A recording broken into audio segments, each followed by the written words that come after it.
gros. Champagne, assiette. On n'est pas franc parce qu'on ne communique pas de manière forte. Donc ça, il faut qu'on passe un cap.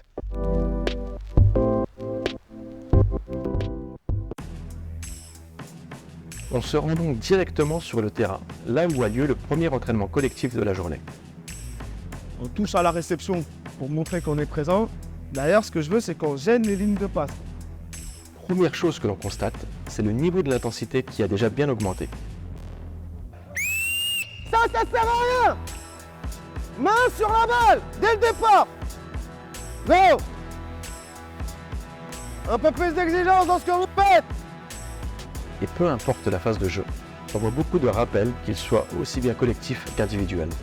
On recommence parce que c'est pas inintéressant dans les intentions, mais encore une fois, on est à 70% quand on fait un choix, on le fait pas franchement. Et Coach Mo est très pointilleux dans le rappel de tous les détails. Il a la balle à la réception, main sur la balle. On est de toute façon organisé pour que si ça vienne là, on vienne. Il va y avoir des bugs forcément. Un match de basket, c'est jamais linéaire. Mais ce qui va limiter vos bugs, c'est la communication. Donc, dites les choses. C'est pas juste gueuler, dites-vous les choses. L'importance de la communication. À ce sujet, partons à la rencontre d'une autre personne du staff de Coach Mo. Alors moi c'est Robin Vassogne, kiné donc du Champagne Basket, enfin du centre de formation de Champagne Basket depuis le début de saison. Ça va? Ça va? Ouais, pas trop. Ouais, oui. Tu rigoles. S'il m'a pas envoyé de message derrière, c'est pas alarmant. On est 2 kinés à intervenir sur le centre de formation. Ça permet un peu plus d'être libre, nous, dans notre côté cabinet aussi, tout en étant à 100% avec l'équipe.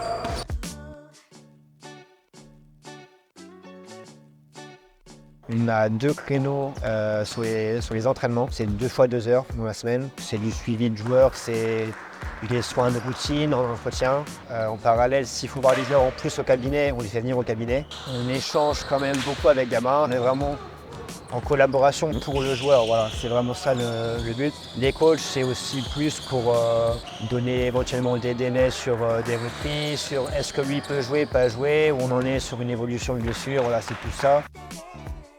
Et comment ça se passe avec Mohamed? Plutôt à l'écoute. Certains coachs ne sont pas toujours avec le médical, ils ont tendance un peu à faire parfois à leur sauce. Ça n'a jamais posé aucun souci avec Mohamed.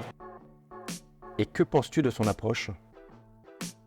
Je dirais exigeante, mais dans le bon sens du terme. C'est qu'il veut vraiment tirer le meilleur de chaque joueur au service du collectif. Je ne suis pas un expert dans le basket, mais dans ces relations, il y a vraiment une volonté de lier les joueurs. Alors il peut être dur parfois, certes, mais je pense que c'est vraiment pour leur bien, qui peut leur apporter beaucoup là, maintenant, et aussi dans plusieurs années pour leur future carrière, s'ils ont une carrière derrière. Arrêtez de mettre 15 ans à dire avant que vous ayez vraiment mal. Dites-le tout de suite, oh, j'ai une petite gêne, je t'ai vu toucher plusieurs fois la hanche. Hein, attention, peut-être. C'est important. Ce qu'on peut leur dire, ça leur plaît pas toujours non plus.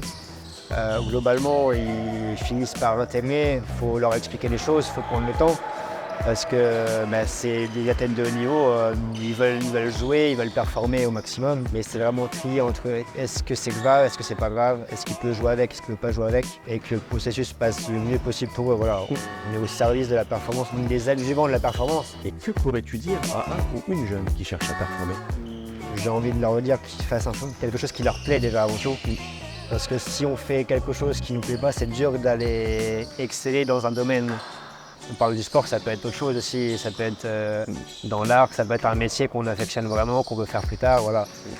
Être discipliné et non motivé, c'est encore différent. La motivation, on l'a toujours au début en général. On est toujours motivé au début. La discipline, c'est y aller même les jours où on a moins envie de le faire. Et c'est par la discipline, je pense, qu'on peut vraiment arriver dans les mois, les années qui passent à performer au meilleur niveau. Et pour atteindre son plus haut potentiel, quelle notion te semble la plus importante? La notion de progressivité, je pense que c'est ce qui doit être important dans chaque sport, de ne pas vouloir en faire trop vite, trop fort. Le corps, il peut s'adapter à plein de choses, mais il faut lui laisser le temps de s'adapter.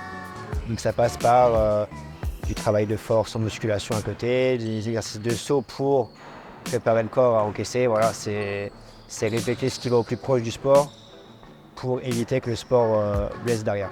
Mais je sais que Timothée, c'est ton grand frère. Donc il veut pas qu'on aille trop vite avec toi. On va dire repousser 2 semaines pour en arriver, d'accord? Après, s'il faut repousser encore un peu, c'est pas grave. En plus du staff médical, il y a une bienveillance qui règne au sein de l'équipe. Prenons par exemple un joueur qui a fait ses armes ici, au Champagne Basket. Moi, c'est Timothée Dubois. Je suis de la génération 2005. J'entame ma 6e année au club du Champagne Basket. J'ai fait mes années U15 ici avec le Pôle Espoir, mes 3 années U18. Mais vu que l'année dernière, j'ai presque fait toute l'année avec les Espoirs, là, cette année-là, je la compte comme une deuxième. Par rapport à mon profil, par rapport aux statistiques que je fais, je me verrai plus dans une N1 dans 1 an et demi. Mais on ne sait pas, ça se trouve que l'année prochaine, je vais faire une grosse saison, je me le souhaite. Après, j'ai un agent qui parle un peu avec moi, qui essaye de me trouver des pistes pour l'année prochaine. Il y a Mohamed aussi qui nous aide beaucoup. En fait, lui, il veut vraiment notre bien, il veut vraiment qu'on se trouve. Ça fait donc 2 ans que tu es coaché par Mo. C'est quoi sa méthode finalement ? On le connaît tous, hein, c'est un peu vraiment dans le fight. Après, moi, j'aime ça, perso. C'est pas qu'un coach qui va penser au terrain. Il va s'intéresser à ce qu'on fait avec les cours, est-ce qu'on se sent bien dans la vie de tous les jours. Et beaucoup dans les détails, la discipline, la rigueur et tout, c'est vraiment des choses essentielles pour lui. Je pense qu'il attend beaucoup de moi, donc il va vraiment me rentrer dedans et tout. Mais c'est quelqu'un qui va te rentrer dedans, peut-être dire des mots durs. Mais tout le temps, après un match, après un entraînement, il va venir te parler, tu comprennes vraiment qu'est-ce qu'il voulait dire par là, que vraiment c'est pas personnel, c'est vraiment des choses qu'il fait pour nous, pour notre projet. Tim, j'entends beaucoup ce que tu dis là. C'est très très bien. Je pense que je manquais un peu de rigueur. Et avec Mo, là, il est vraiment en train de faire tout pour que je sois le plus rigoureux, le plus exigeant avec moi-même. Allez, bas du corps, haut du corps. On utilise bien les bras. Bien, Tim.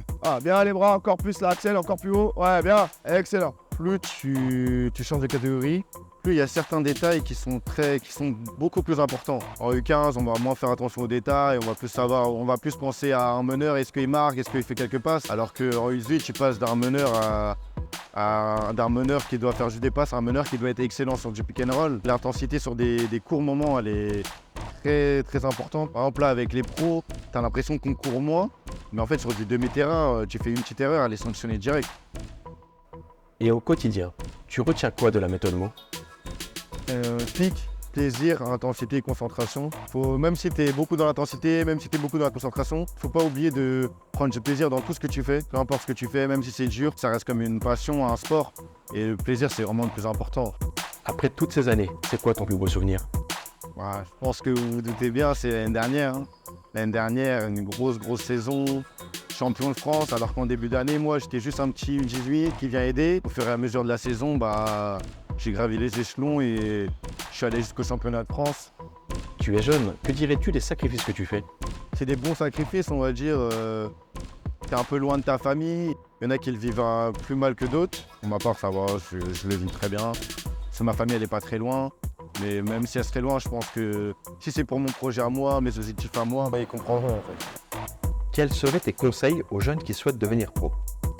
De beaucoup bosser et aussi de beaucoup se confier parce que des fois on s'en rend pas compte, mais dans le monde du basket il y a des moments c'est des gros downs. C'est vraiment d'en parler, d'être là proche de tes coéquipiers, proche de ton coach. Je pense que c'est le plus important de toujours garder un plaisir dans ce sport.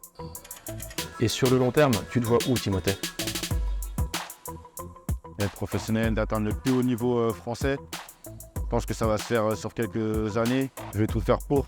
Je vais bosser comme un fou. Et même si j'y arrive pas, au moins je serai pas déçu parce que je me serais donné un maximum. Nous rejoignons Timothée dans un autre contexte. Coach Mo aux manettes. Donc on est dans la continuité de la séance de ce matin. D'accord, il va y avoir un peu d'échauffement là. Au départ pour relancer un peu la machine, on va être plus sur une séquence un peu de surnombre. On vient venir descendre, d'accord, pour venir travailler autour du bassin. Je ne veux pas voir les jambes qui se déplacent, c'est vraiment le bassin là ici qui pivote. Puis d'ailleurs on va continuer la défense autour des pick and roll. Après les gars, n'importe quelle défense, c'est les mêmes fondamentaux. On bouge avec la balle, on met la pression sur le ballon. Un fort niveau de communication. Pour moi, il n'y a pas assez de communication, il y a beaucoup de blabla. Ouais. Il n'y a pas de communication qui dit ce qu'on fait ensemble. Après, nous, stratégiquement, on veut fermer la raquette. En défense, on ne peut pas tout défendre. Je te passe, on autorise. Panier dans la raquette, non. De la discipline là-dessus, mon grand. Allez.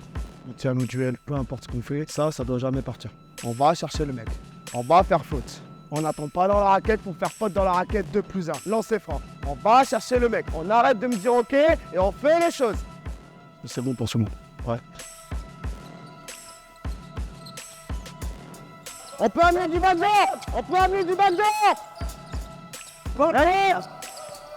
Séance défensive, objectif de répéter nos gammes et d'être focus un petit peu sur nos principes défensifs. La communication, pour moi, elle n'est pas suffisante. D'accord? Elle n'est pas suffisante dans l'énergie, on ne dit rien, voilà. Et elle n'est pas suffisante dans les infos à donner. Et donc si dans l'énergie, elle n'est pas suffisante, on ne va pas amener de l'impact.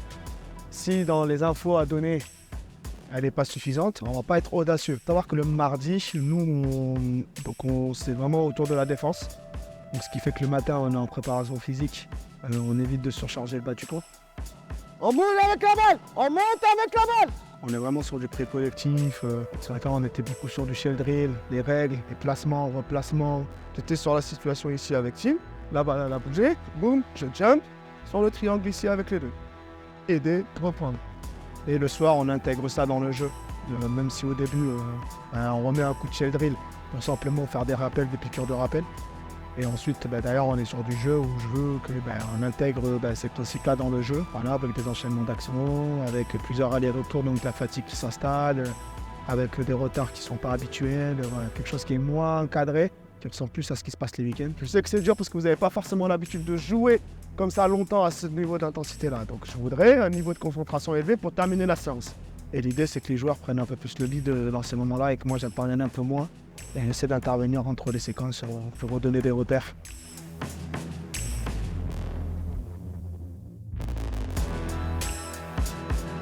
On n'est pas franc parce qu'on ne communique pas de manière forte. Donc ça, il faut qu'on passe un cap. Et les gars, il faut qu'on passe un cap, nous, pour notre équipe, oui, pour aller chercher nos objectifs.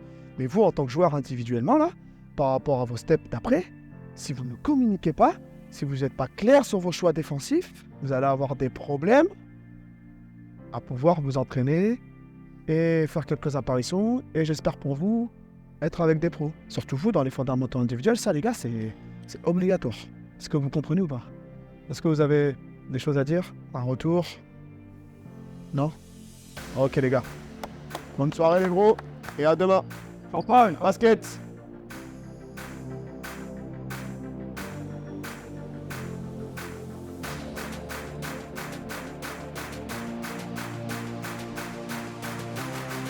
Bien Marceau. Oui Marco. Très bien, les boxeurs. J'espère pour eux que c'est qu'une étape, c'est pas une finalité. Oh, je suis en train de parler. Quand je parle, je veux pas d'autres infos. Je mets toutes les chances de mon côté, mon physique me rattrape. Je vais surtout déjà faire un travail d'énormément de confiance avec eux. Voilà, donc demain c'est particulier, donc ce qu'on est censé faire le mercredi, on le fera jeudi.